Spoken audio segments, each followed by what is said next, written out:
बिस्मिल्लाहिर्रहमानिर्रहीम। आज spinal cord का टॉपिक है। तो सबसे पहले ये बताया गया है कि स्पाइनल कार्ड जो होते हैं ये साइलेंट शेप होते हैं और ये जो होते हैं ये मेडुला ऑब्लांगेटा के इलांगेशन होते हैं। तो अगर हम डायग्राम में देखें तो ये पहले क्या है, ये हमारा हायर ब्रेन है, सेरेब्रल कॉर्टेक्स, ये मिड ब्रेन है, ये पोन्स है, ये मेडुला ऑब्लांगेटा है और ये सेरेबेलम है। तो मेडुला ऑब्लांगेटा की एक कंटिन्यूएशन ये होती है, नीचे इस तरह जा रहा होते हैं। तो बुक में ये लिखा गया है कि ये जो होते हैं ना स्कल के फोरमन मैग्नम से स्टार्ट होते हैं। तो स्कल, जब हम स्कल को देखें अपना जो बोन स्ट्रक्चर है तो उसकी तीन फोसस होते हैं। एक ये वाले, इससे आगे होते हैं एंटीरियर क्रेनियल फोसा, इससे ये वाली इन दोनों के बीच होती है ये मिडल क्रेनियल फोसा होता है और सबसे पोस्टीरियरली ये पोस्टीरियर क्रेनियल फोसा है। तो यहाँ पर स्कल से नीचे उनके बोनी क्यूटी में एक फोरामेन होते हैं, होल होते हैं। तो इस होल को क्या कहते हैं, फोरामेन मैग्नम। तो इस तरह इस होल के अंदर क्या ये जो स्पाइनल कार्ड होते हैं मेडुला ऑब्लांगेटा से नीचे कंटिन्यूस होकर नीचे आता है, ऐसे है। तो बुक में ये बात लिखी गई है कि ये स्कल के फोरामेन मैग्नम से स्टार्ट हो जाते हैं और वहाँ है ये जो मेडुला ऑब्लांगेटा है उसका एक कंटिन्यूएशन इस तरह नीचे आ जाता है, ऐसे है। और ये नीचे आकर जो हमारा वर्टिब्रल कॉलम है उसकी L1 वर्टिब्रे के नीचे बॉर्डर के साथ एंड हो जाते हैं। मतलब अगर ये इस तरह नीचे आता रहे तो जब L1 वर्टिब्रे आ जाता है इस तरह L1 तो उसकी लोअर बॉर्डर पर ये एंड हो जाता है। लेकिन जब यंग्स होते हैं तो यंग्स में ये लॉन्ग होते हैं। तो ये कहा ये नीचे जाकर L3 वर्टिब्रे तक ये जा सकता है, ऐसे है। वह पहुंच सकते हैं। और ये जो हमारा वर्टिब्रल कॉलम उसके अंदर वर्टिब्रल कैनाल था उसका टू थर्ड ये ऑक्युपाई करते हैं और नीचे 1/3 ये खाली रहता है, ऐसे है। फिर इसके बाद लिखा गया है कि इसकी कवरिंग के बारे में। तो इसकी 3 कवरिंग होते हैं जिसको बोलते हैं मेनिंजियल लेयर या मेनिंजिस बोलते हैं। तो सबसे अंदर जो कोर होते हैं उसको ये इस वाली जो कलर है ना पिंक वाले इससे बनाया गया है, ये इसको पायामेटर कहते हैं। फिर ये ब्लू वाली इससे आउटर जो होते हैं इसको एरिकनाइड मैटर कहते हैं और सबसे आउटर जो होता है उसको ड्यूरामेटर कहते हैं, जो कि बोन्स के वर्टिब्रल कॉलम है उससे अटैच होते हैं। तो ये इनके लिए प्रोटेक्टिव कवरिंग है। और जो पायामेटर है और एरिकनाइड मैटर है इनके दरमियान एक स्पेस बन जाता है जिसको बोलते हैं एरिकनाइड स्पेस। और इसके अंदर क्या होते हैं, एक शॉर्क एब्जॉर्बिंग फ्लूइड होती है जिसको बोलते हैं सेरेब्रोस्पाइनल फ्लूइड। फिर ये बताया गया कि स्पाइनल कार्ड 2 रीजन में एंटीरियरली एंड लेटरली क्या होता है ये एनलार्ज होता है। जिस तरह यहाँ पर रखे है ये 2 रीजन से है और यहाँ पर ये रखे। तो ये स्पाइनल कार्ड को जो होते हैं ना वर्टिब्रल कॉलम की बोन्स की अकॉर्डिंग सेगमेंट्स में डिवाइड किया जाता है, ऐसे है। तो सबसे पहले क्या होता है, सर्वाइकल सेगमेंट होते हैं, फिर थोरेसिक होते हैं, फिर लंबर होते हैं, फिर सेक्रल एंड आखिर में कॉक्सिकल। तो जो दो जगह में एनलार्ज होते हैं तो सबसे पहले जो होते हैं एक ये जो सर्वाइकल रीजन है वहाँ पर ये क्या हो जाता है, एनलार्ज होते हैं, क्योंकि इस जगह पर ये ब्रेकियल प्लेक्सस जो होते हैं उसको ओरिजिन देते हैं। और यहाँ इस जगह पर क्या होते हैं, जो अपर लिम्ब से जो नर्व्स आती है वो यहाँ पर इसको अटैचमेंट देते हैं। तो इस वजह से यहाँ की जो न्यूरॉन्स होते हैं वो ज्यादा होती है क्योंकि वो ज्यादा मसल्स को सप्लाई करते हैं। तो ये एनलार्ज होता है, सही है। फिर दूसरी जगह पर ये जो लोअर थोरेसिक रीजन होते हैं और लंबर रीजन जो होते हैं वहां पर एनलार्ज होते हैं क्योंकि यहाँ पर ये लंबोसेक्रल प्लेक्सस जो होते हैं उनको ओरिजिन देता है। और इसी तरह यहाँ क्या होता है, लोअर लिम्ब से जो मसल्स आती है वो अटैच होते हैं। तो यहाँ पर ग्रे मैटर की कंसंट्रेशन ज्यादा होती है, तो इसी वजह से इन 2 जगह में इसकी एनलार्जमेंट होता है। फिर ये बताया गया कि जब हम स्पाइनल कार्ड नीचे आ जाता है नीचे तो ये टेपर हो जाता है, मतलब इसकी थिकनेस में डिक्रीज हो जाता है और इस तरह आखिर में ये एंड हो जाता है। तो जिस जगह पर ये टेपर हो जाता है, बहुत ज्यादा थिन हो जाता है, तो उस जगह को कोनस मेडुलरिस का नाम दिया जाता है, इसे। तो यहाँ इस जगह पर क्या हो जाता है, स्पाइनल कार्ड एंड हो जाते हैं। लेकिन क्या है कि इस जगह पर इस जो पायामेटर होता है इस जगह से वो नीचे अपना एक टेल दे देते हैं और नीचे जाते हुए जो आखिर में कॉक्सिजल बोन है, जो 4 कॉक्सिजल छोटे छोटे वर्टिब्रे से फ्यूज होकर बना होते हैं, उस पर उसके पोस्टीरियर सरफेस पर ये अटैच हो जाते हैं। तो इस पायामेटर की इस टेल को फाइलम टर्मिनलिस बोलते हैं। फिर ये कहते हैं कि अगर हम स्पाइनल कार्ड के क्रॉस सेक्शन है, मतलब ये इस तरह काट ले सेक्शन और इसको ऊपर से देखें तो इसमें 2 लॉन्गिट्यूडिनल ग्रूव्स होते हैं या फिशर्स होते हैं, सही है। तो एक ये लॉन्गिट्यूडिनल ग्रूव है, एक ये लॉन्गिट्यूडिनल ग्रूव है, एक एंटीरियरली होते हैं, एक पोस्टीरियरली होते हैं, सही है। और जो एंटीरियर वाले होता है उसको एंटीरियर मीडियन फिशर कहते हैं और ये स्पाइनल कार्ड की डीप जाता है, इस तरह अंदर की तरफ डीप जाता है और ये माइक्रोस्कोप में भी क्लियरली विजिबल होता है। जबकि पोस्टीरियर वाले को पोस्टीरियर मीडियन फिशर कहते हैं और ये बहुत थिन होते हैं और ये माइक्रोस्कोप में भी क्लियरली विजिबल नहीं होता है, सही है।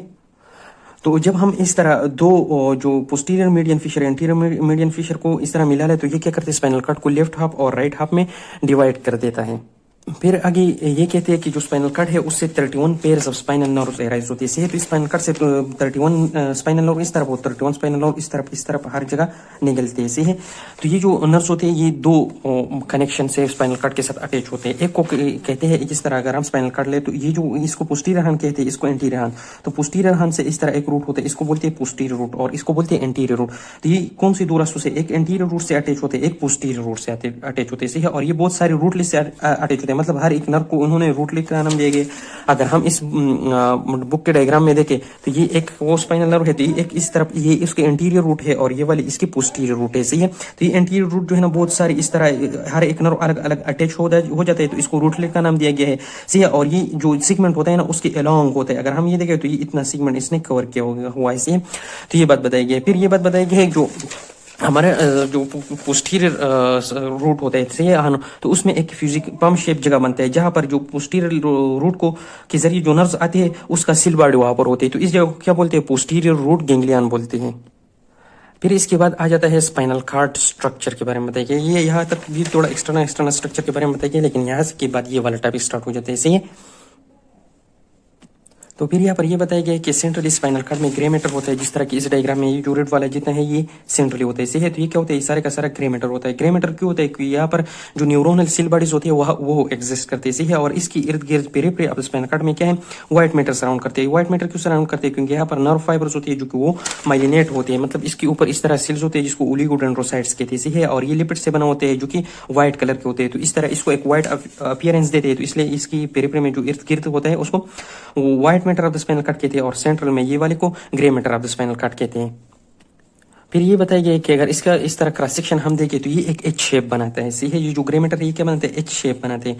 और ये जो है ना दो हाफ है, एक हाफ में और दूसरे हाफ में, दोनों में क्या होते हैं, एक जो होते हैं पोस्टीरियर लिम्ब होते हैं जिसको क्या कहते हैं, पोस्टीरियर ग्रे कॉलम या पोस्टीरियर हॉर्न, ग्रे हॉर्न, सही है। और इसके क्या बोलते हैं, एंटीरियर ग्रे कॉलम या एंटीरियर ग्रे हॉर्न कहते हैं, सही है।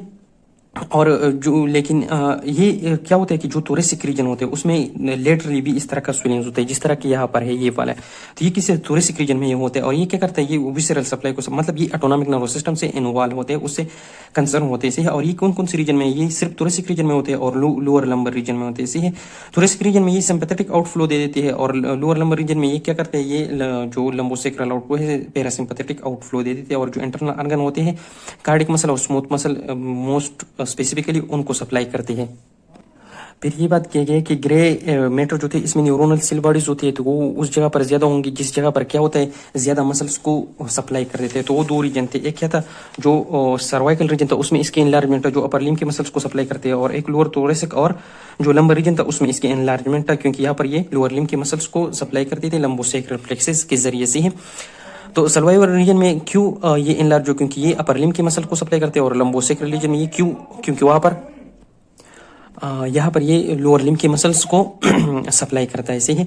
फिर कमिशर के बारे में जिक्र किया, तो कमिशर हर वो चीज है जो सेंट्रल नर्वस सिस्टम में राइट और लेफ्ट साइड को एक दूसरे के साथ कनेक्ट करती है। तो ग्रे कमिशर होगा जो ग्रे मैटर से बना हो, मतलब न्यूरोनल से बना हो। तो यहाँ पर ये जो राइट साइड है और ये लेफ्ट साइड है, लेफ्ट साइड, तो इसके बीच वाली ये जो जगह है इसको ग्रे कमिशर बोलते हैं। और इसके बीच में के मिड में क्या होता है, एक कैनाल होता है जिसको कहते हैं स्पाइनल कैनाल, और इसके अंदर सेरेब्रोस्पाइनल फ्लूइड होते हैं। तो इस कैनाल के अंदर ये वाला जो जगह है ये वाला इसको बोलते हैं एंटीरियर ग्रे कमिशर, और इसके पीछे वाली जो जगह है इसको बोलते हैं पोस्टीरियर ग्रे कमिशर। और ये इस तरह क्या करते हैं कि राइट और left of the spinal cord की ग्रे कॉलम जो है उसको एक दूसरे के साथ क्या करते हैं, मिला देते हैं, सही है। और ये जो सेंट्रल कैनाल, ये बात हो गई कि एंटीरियर हो गया और ये पोस्टीरियर हो गया। तो फिर इसकी जो थोड़ा और स्ट्रक्चर के बारे में बताया गया है, ये पहले ही बताया गया कि जो होता है इसमें मल्टीपोलर न्यूरॉन होते हैं, जिस तरह ये वाला ऐसे है, इसके बहुत सारे एक्सटेंशन होते हैं और एक लॉन्ग एक्सटेंशन होता है जिसको एक्सान बोलते हैं, सही। तो इस समय क्या हो गया, ये मल्टीपोलर न्यूरोनल सेल होगा। फिर कहते हैं कि इसको फर्दर 3 ग्रुप्स में डिवाइड किया गया है, सही है। एक को बोलते हैं एंटीरियर ग्रे कॉलम जो कि ये वाला है, सही है, ये वाला इसको क्या बोलते हैं, एंटीरियर ग्रे कॉलम। यहाँ पर इस डायग्राम में बहुत अच्छी तरह दिखाई देगा, सही है। तो ये इसको क्या बोलते हैं, ये ब्लू वाले इसको एंटीरियर ग्रे कॉलम बोलते हैं। फिर इस वाले को क्या बोलते हैं, ये जो पीछे वाले इसको बोलते हैं पोस्टीरियर ग्रे कॉलम। और इस तरह यहाँ पर ये जो आउटर स्वेलिंग है इसको बोलते हैं लेटरल ग्रे कॉलम, जो कि स्पेसिफिक रीजन में होता है और all over the spinal cord नहीं होता है। फिर जनरली मतलब बुक में लफ्ज नहीं, लेकिन फॉर कन्वीनियंस ये बताया गया कि जो पोस्टीरियर ग्रे कॉलम का जैसे सबसे पोस्टीरियर रीजन है, ये जो ग्रीन में ये बताया गया, ये क्या करता है, सोमेटिक सेंसेशन को यहाँ पर आता है, सही है, पोस्टीरियर रूट के जरिए। वो कौन कौन सी सेंसेशन है, टच, पेन, टेम्परेचर हो गया, प्रोप्रिसेप्शन हो गया, वगैरह वगैरह, सही है। फिर इस पोस्टीरियर ग्रे कॉलम में ही लेकिन थोड़ा एंटीरियरली क्या है, ये जो पिंक मैटर के ये विसरल सेंसेशन को रहता है, मतलब इंटरनल ऑर्गन से यहाँ पर सेंसेशन आता है। फिर ये जो लेटरल कॉलम है ये रेड से जुड़ रहा है, ये क्या करते हैं, ये मोटर पार्ट है, क्या है, विसरल मोटर पार्ट है, क्योंकि ये स्मूथ मसल, कार्डिक मसल होगा और ग्लैंड के टिश्यूज को सप्लाई करते हैं। सिंपली हम कहेंगे कि ये sympathetic and parasympathetic motor outflow होगा। फिर इससे आगे जो एंटीरियरली आता है ये सोमेटिक मोटर सिस्टम होगा, यहाँ से जो न्यूरॉन जिनको को सोमेटिक मसल्स को सप्लाई करेंगे, यानी कि स्केलेटल मसल जो हमारे विल के अंदर हो, यानी कि वॉलेंटरी मसल्स। फिर आगे क्या एंटीरियर ग्रे कॉलम जो थे उस पर एक अलग टॉपिक दिया गया जिसका नाम दिया गया है anterior grey column nerve cell group. यहाँ पर anterior grey column nerve cell group से ही इस जगह पर एंटीरियर ग्रॉल नोरसिल ग्रुप में इन्होंने ये बताया गया है कि इसमें क्या है, सबसे पहले बात तो ये है कि इसमें जो न्यूरॉन्स होंगे, जाहिर बात है सारे का सारा क्या है, मल्टीपोलर न्यूरॉन होंगे, सही है। फिर इसमें दो तरह के होंगे, एक का साइज लार्ज होगा, एक का साइज स्मॉल होगा। जिसका साइज लार्ज होगा उसको बोलते हैं अल्फा मोटर न्यूरॉन, और इसकी एग्जाम को बोलते हैं अल्फा एफेरेंट एक फाइबर, सही है। और ये जाकर जो एक्स्ट्राफ्यूजल स्केलेटल मसल में एक्स्ट्राफ्यूजल फाइबर्स होते हैं उनको सप्लाई करते हैं। ये मैंने मसल फाइबर मसल ट्राई की, इसके अंदर बहुत सारे फाइबर्स होते हैं। तो एक ये जो ग्रीन वाले है, ये इस तरह along the whole length of the muscles होते हैं, तो इसको एक्स्ट्राफ्यूजल फाइबर कहते हैं। और एक इस तरह होते हैं, इसको बोलते हैं इंट्राफ्यूजल फाइबर। तो ये जो लार्ज होते हैं इसको अल्फा मोटर न्यूरॉन कहते हैं, और इसके फाइबर को अल्फा एफेरेंट फाइबर कहते हैं। और ये आकर इस एक्स्ट्राफ्यूजल फाइबर्स को सप्लाई करते हैं। और ये एक्स्ट्राफ्यूजल फाइबर क्या है, मेन कंट्राक्टाइल यूनिट क्या है, ये है। दूसरा जो होते हैं स्मॉल होते हैं उसको बोलते हैं गेमा मोटर न्यूरॉन, और इसकी जो एग्जाम होते हैं उसको बोलते हैं गेमा एफरेंट फाइबर, सही। तो ये आकर इंट्राफ्यूजल फाइबर स्केलेटल मसल में सप्लाई करते हैं, और ये सेंसरी यूनिट होते हैं। मतलब ये जो है ना, इससे सेंसेशन पोस्टीरियर रूट गैंग्लियन में जाते हैं और उसको देते हैं रिफ्लेक्सेस के दौरान की कंट्रैक्शन काज करे, सही है। फिर एंटीरियर ग्रे कॉलम के ग्रुप्स जो है ना, न्यूरोसेल्स के ग्रुप से उसको फर्दर 3 बेसिक ग्रुप्स में डिवाइड किया गया है, सही है। तो इसमें जो सबसे पहले है उसको कहते हैं मेडियल ग्रुप। तो अगर हम ये एंटीरियर ग्रे कॉलम जो है ना, इसको जूम करें, ये वाला है, ये जो एंटीरियर ग्रे कॉलम है, इसको अगर हम यहाँ पर जूम करें इस तरह, ये इसका जूम फॉर्म है, वैसे ये इसका लेटरल साइड है, ये इसका मीडियल साइड है। तो इसको फर्दर जो ग्रीन लाइन, 2 ग्रीन लाइन है, इसे मैंने 3 ग्रुप्स पर डिवाइड किए गए हैं। तो ये जो है तो इसको क्या बोलते हैं, इसको जाहिर बात है इसको लेटरल ग्रुप कहते हैं, सही है। और ये जो बीच वाले हैं इसको क्या बोलते हैं, इसको सेंट्रल ग्रुप कहते हैं। और ये जो मीडियल के साइड पर होते हैं इसको मीडियल ग्रुप होते हैं, इसी है। तो ये जो मीडियल ग्रुप होते हैं ये बहुत स्पाइनल कॉर्ड के बहुत सारे सेगमेंट्स में होते हैं। और इसके जो मोटर न्यूरॉन होते हैं, जो एक्सियल मस्कुलेचर जो एक्सिस पर होते हैं, वो उसको सप्लाई, तो उसमें क्या जाता है, ट्रंक और निक आ जाते हैं। और ट्रंक में फिर